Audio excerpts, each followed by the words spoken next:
উনি সাফা থেকে মারোয়া একবার, মারোয়া থেকে সাফা একবার 60টা চক্কর দিলেন।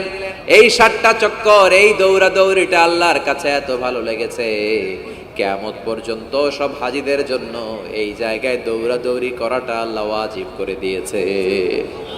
এটা না করলে আপনার হজই হবে না, এখানে দৌড়াদৌড়ি করা ওয়াজিব। দেখেন ওনার ওয়াইফের কাজ কত বরকতময়, উনি দৌড়াদৌড়ি করছেন, এখন আমাদের হজে যে দৌড়াদৌড়ি করা লাগে। সুবহানাল্লাহ পড়বেন না? সাইয়েদনা ইসমাঈল আলাইহিস সালামকে মরুভূমির মধ্যে রেখে উনি দৌড়াদৌড়ি করলেন, পানি নাই, পানির অভাব, দৌড়ে আসলেন, এসে দেখে সাইয়েদনা ইসমাঈল আলাইহিস সালামের পায়ের ধাক্কায় জমজমের পানি বের হতে শুরু করছে, কল কল কল কল করে আওয়াজ।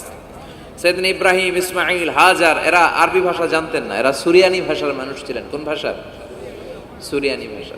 তো পানি দেখে হাজার খুব অবাক, কিরে এত সুন্দর পানি, এই পানি তো মরুভূমির বালিতে লেগে সব শুকিয়ে যাবে, পানি যাতে না শুকায়